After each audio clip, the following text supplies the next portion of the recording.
I'm not addicted to drugs and alcohol. I'm addicted to blonde bimbo barmaids and crack whores, you know?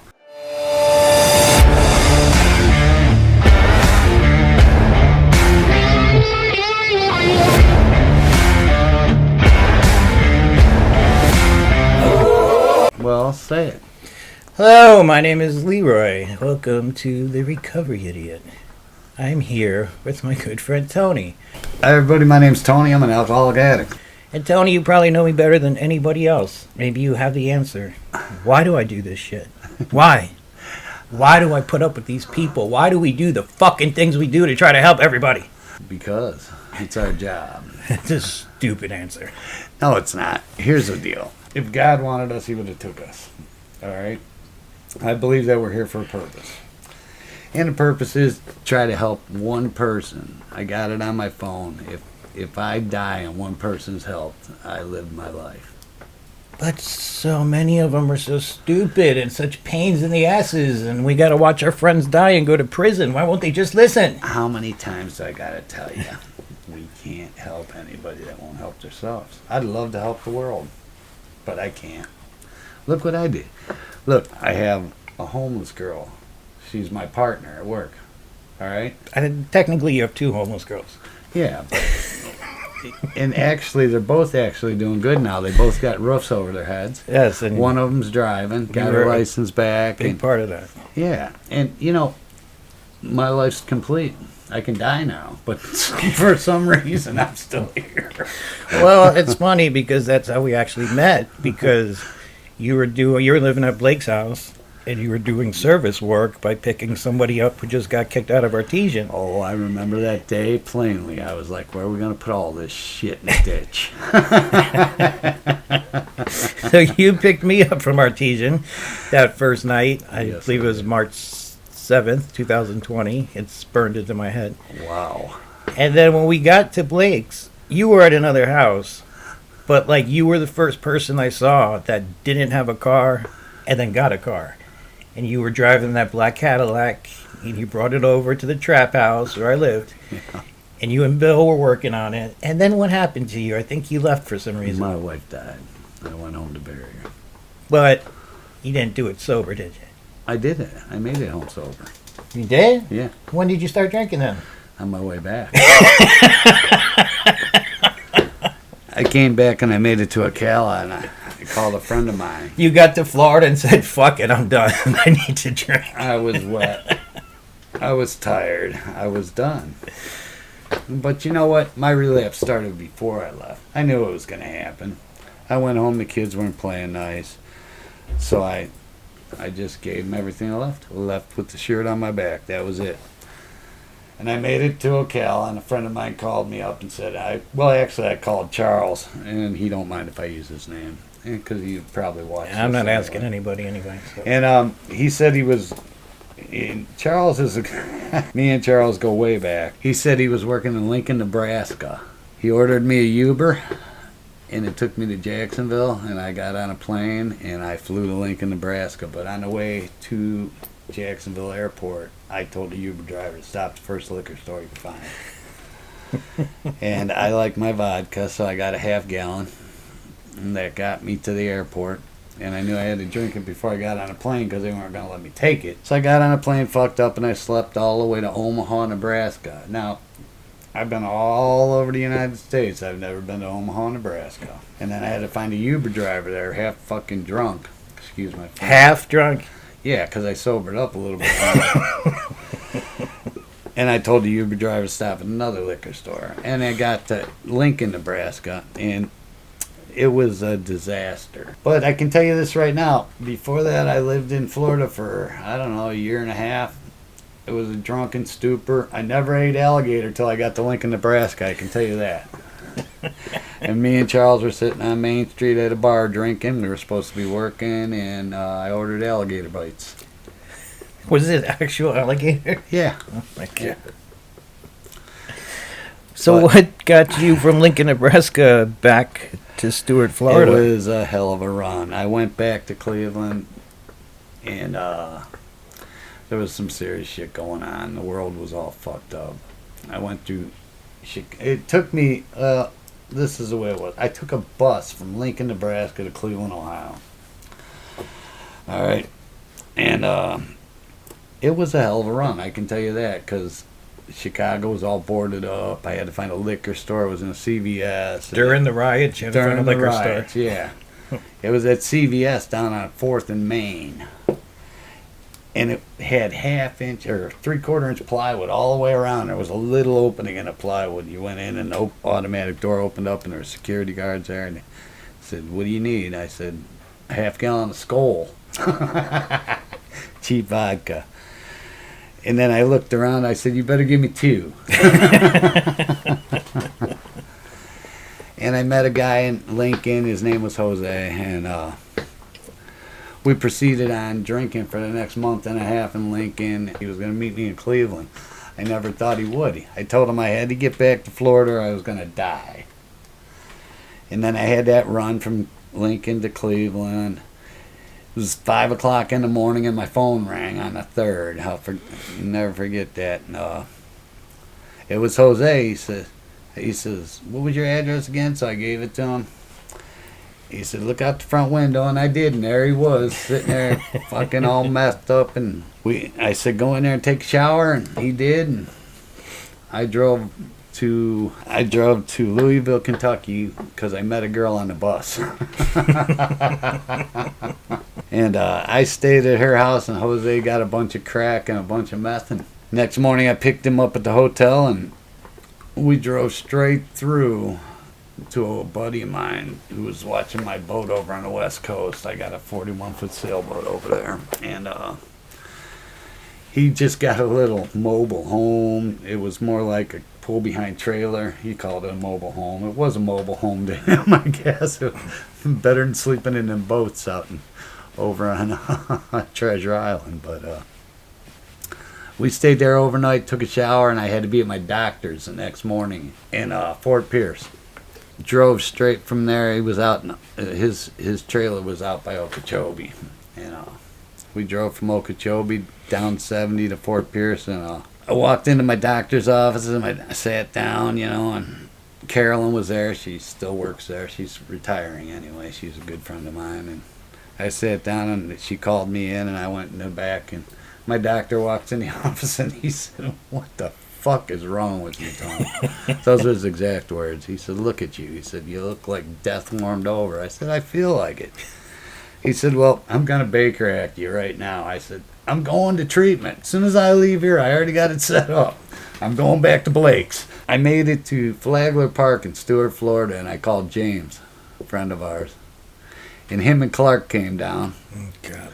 Because the cops were sitting up there, man. They followed us in. Jose took off. Listen, this guy was never in Florida before in his life, but he found a boardwalk with a bunch of crack pipes and shit. He was smoking the rest of his shit before the cops arrested him. Well, the cops left. And James was like, "Well, what are we going to do?" I said, "Well, I can't leave this fucking car here." I said, "Let's take it up to Fellowship Hall." This is the car that had the dump truck tags or something? Yeah, dump truck tags. So you made it all the way across the country in a car with fake tags? Yeah, we're drunks. And nobody really knows who owns it, right? We're drunk. We're drunks. We get away with that shit. We were sitting in treatment, and all of a sudden Jose comes in and says, "I got my own room." Jose doesn't have insurance. He comes in and he says, "They're kicking me out." I says, "Here." Was this New Horizons? No, this was Cleveland Clinic has a rehab in Vero, and that's where they sent us, to downtown Vero. It was pretty cool. The Crazy Factory was on the other side where they were stamping the biscuits. They let them out every morning to eat the bugs off the trees for breakfast. And we were on the other side. But Jose came in and he said, "They're kicking me out." And I said, "Well, here, call this number." I give him Blake's phone number. And he goes down to the desk and he calls Blake. And somehow Blake knew the fucking head nurse there. And she comes down to my room where I'm kicked back. I got a fruit tray sitting on the side. I'm flipping through the channels on TV. And she said, "Blake wants to talk to you." I said, "Oh, fuck." So I went down. We were only there for a week. I signed up for 28 days now. I wanted... I was staying. And I went down there, and Blake's like, "Who's Jose?" I said, "He's a guy I met in he's from California. had 21 years or something in California clean, but he needs to sober up. I met him in Lincoln, Nebraska. He said, "You went to Cleveland to bury your wife." I said, "Yeah, well, I'm a runner." And that I am. I like to run, especially so I don't have to pay for anything or talk to anybody or live up to any standards that anybody wants me to live up to, because when we're out there using, we're just pieces of shit. But you mentioned a lot of names, and there's some people that are still around. There's a whole bunch of people from that time period that are dead or no longer with us. But this time you made it, and I'd say the difference was this time you stayed and you got a sponsor and you worked your steps and you did what you were supposed to, correct? Correct. For me to stay sober, I had to get a conscious contact with the God of my understanding. Without that, I wouldn't be here today. I can tell you that right now. I had a hard time with that because I've been through a lot of shit in my life, and I got a lot of brand new parts, so that God of my understanding wants to keep me around for a while. I don't know why. He wouldn't be replacing me with all kinds of shit.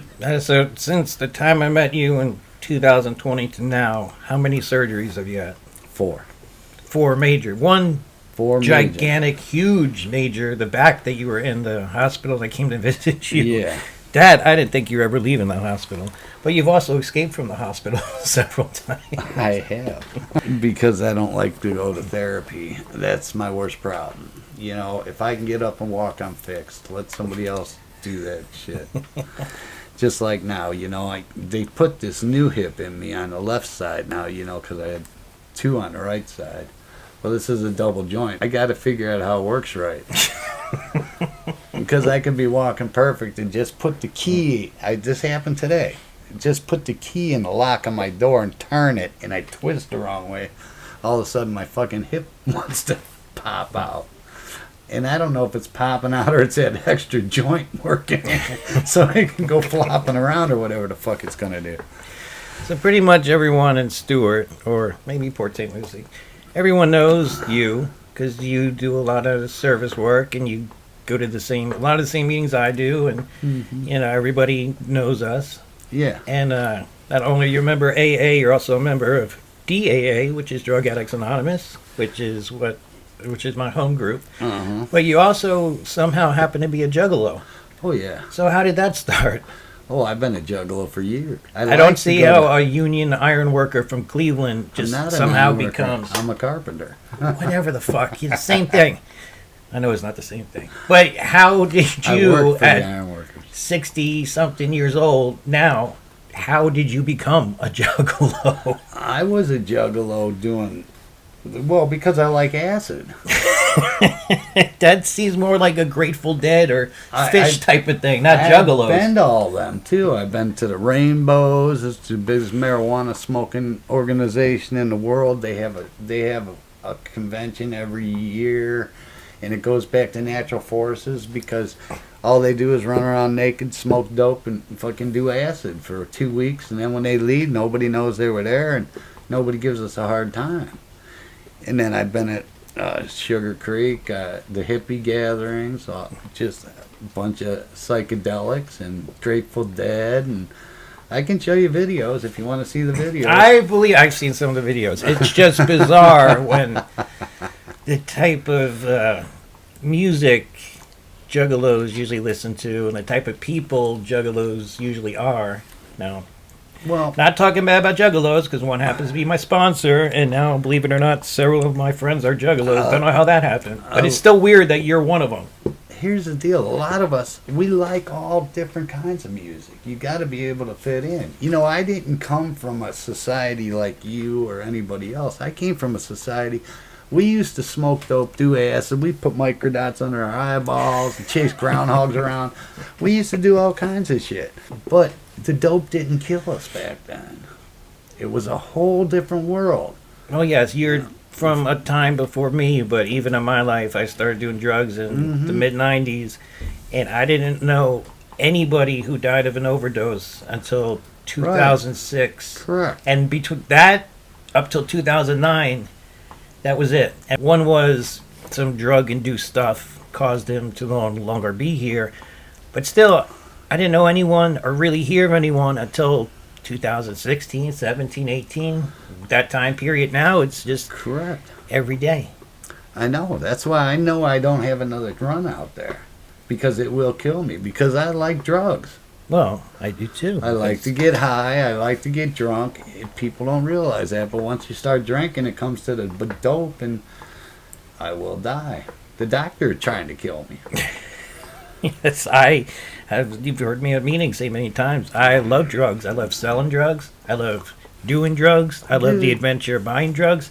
I just don't like the things that drugs do to my life because I have no ability to control the amount that I take. And once I start taking them, I don't stop until I run out.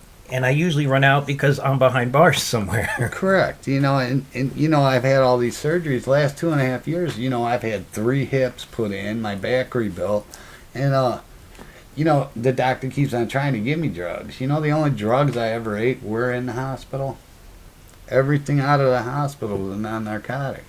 Because eventually I'll be chopping them up and snorting them. And, and I can tell you this, I never shot up.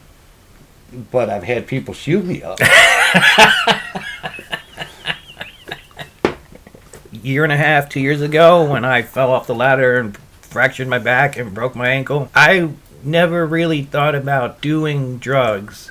I was miserable and I wanted to die multiple times, but I never really craved drugs for the pain. Correct. Because I know no matter what, no matter how much pain I'm in, it's just going to take that first one to remind me of what it used to feel like, or take that first one and it's not enough.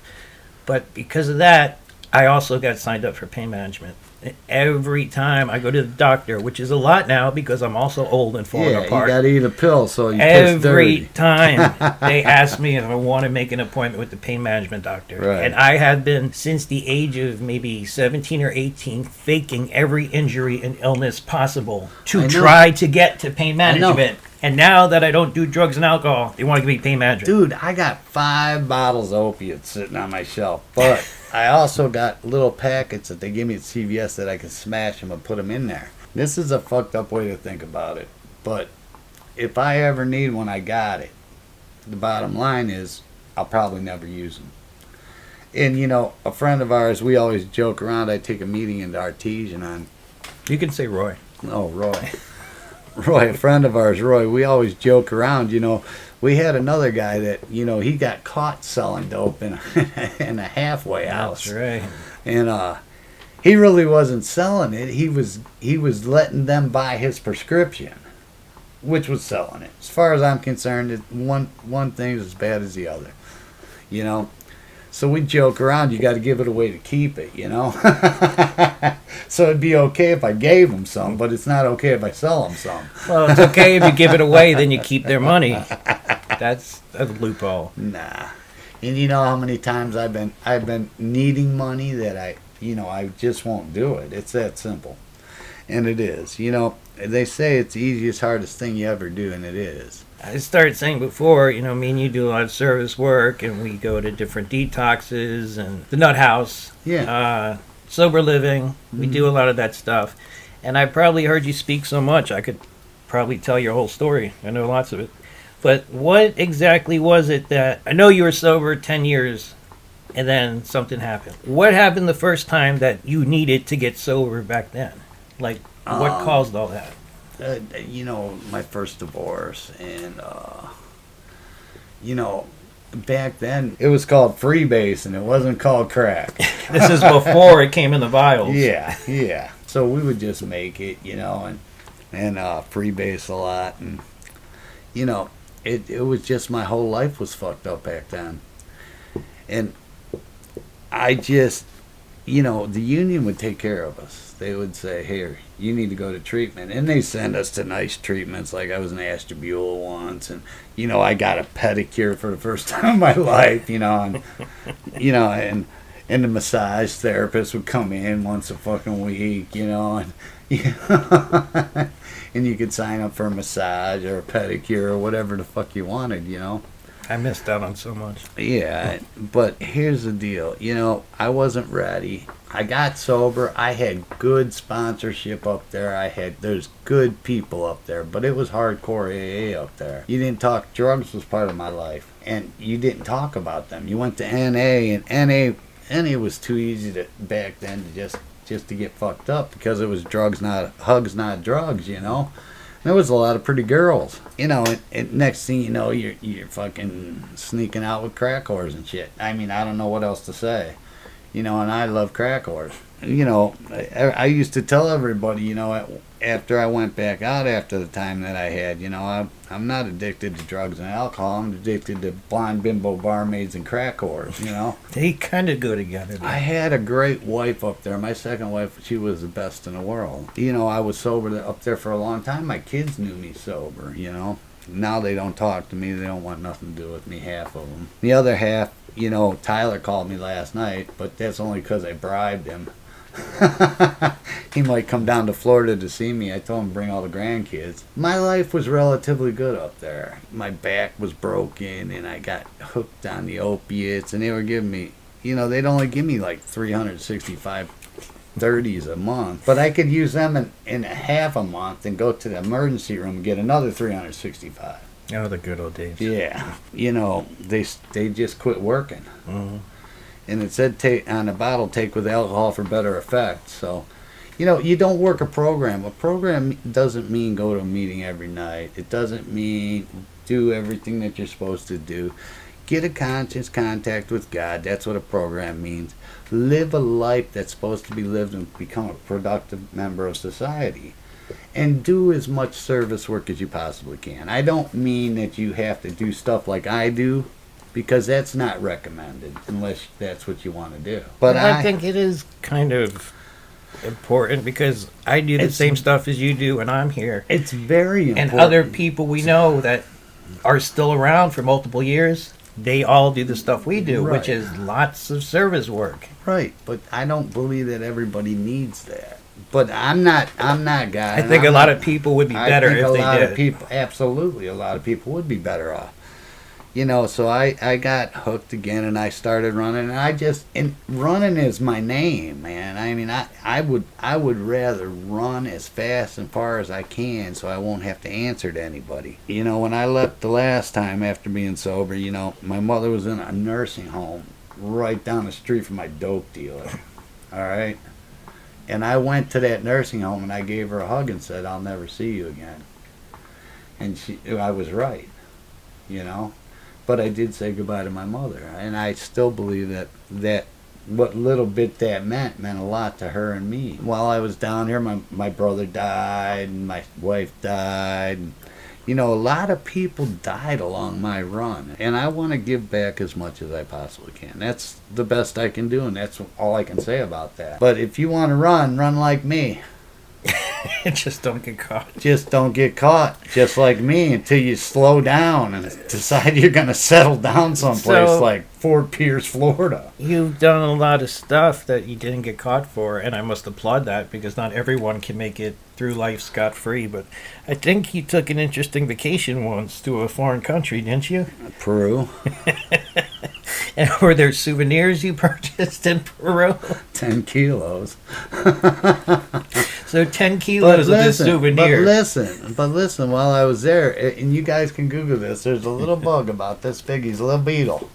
And if you eat him, he prevents you from getting cancer. And I ate him while I was there. Well, yeah, that sounds insane. It is insane, but you can Google it, see if I'm right or wrong. You know, and here's why I did it. Because when I was 14 years old, my dad was diagnosed with cancer. And he died when I was 17. And I left. And we don't need to talk about the rest of that part of it. But he did get these little red pills, though. And we stole them. And they were like drinking a 12-pack. Just eat one Seconal or Tuinol? Yeah, I don't know what it was. They were good. They're one of the good things that they don't make anymore, like Quaaludes. I remember sitting in school and just fucking my head hitting the desk, you know? I was like, fuck, these are good, you know?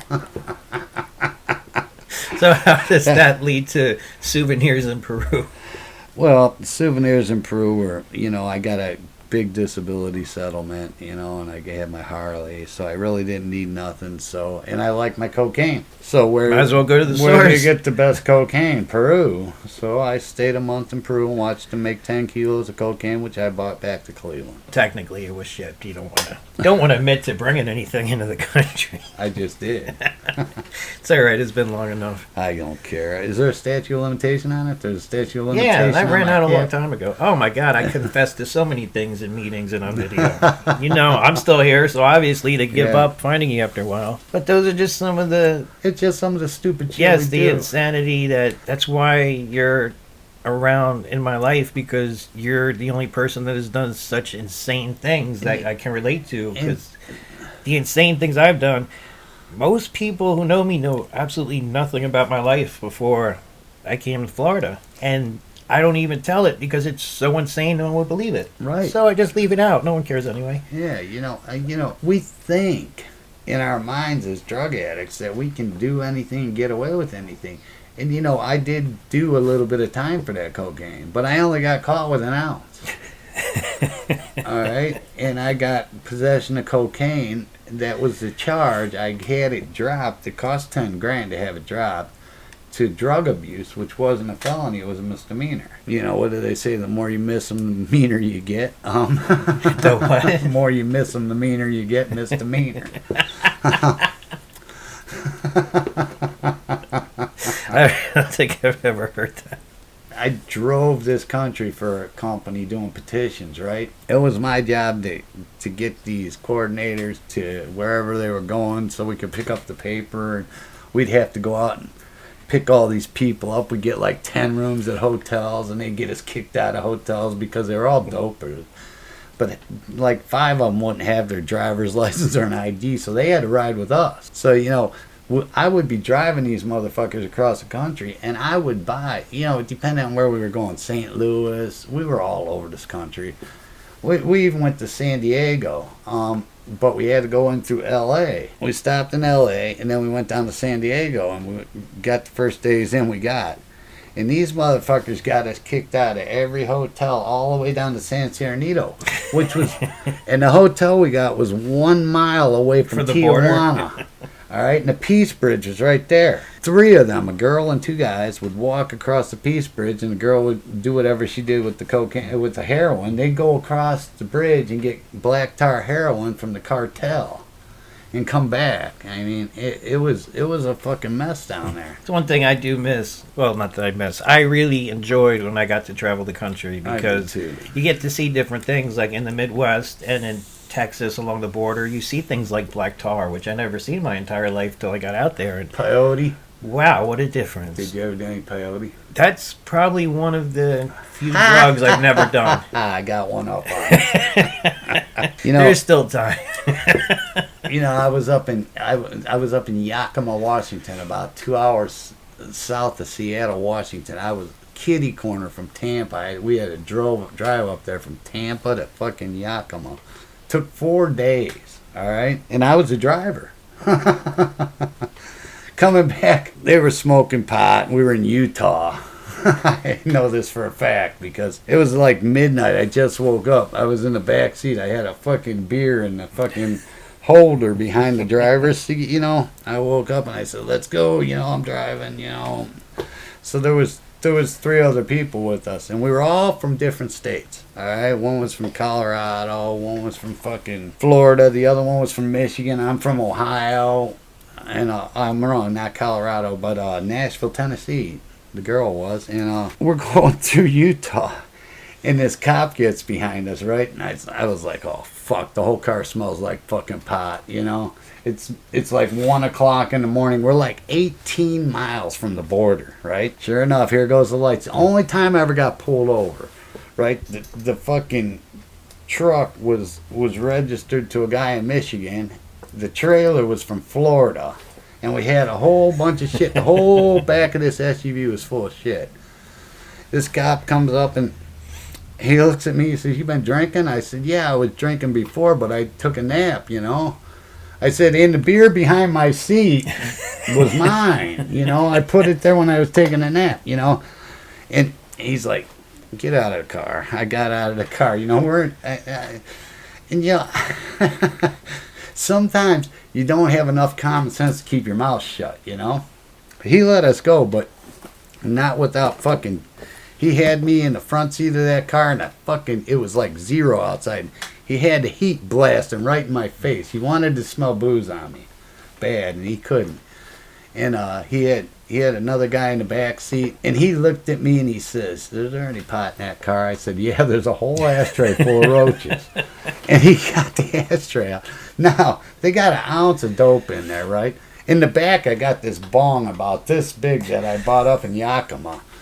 He opens up the tailgate of the thing, and all kinds of bags start falling out. That bong didn't fall out, thank God. He says, "Throw this stuff back in here." I think it was too much paperwork for him, you know?